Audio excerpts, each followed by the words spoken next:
சரணடைந்தால் வாழ்வில் உயர்வடைவோம்.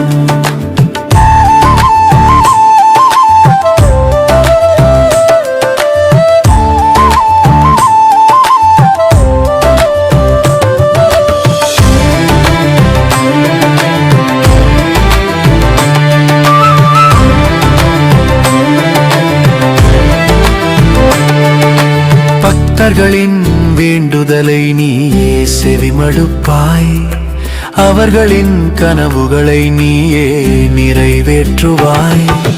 நம சிவாய நம சிவாய நாளும் துதித்திடுவோம். உன் திருவடி சரணடைந்தால் வாழ்வில் உயர்வடைவோம்.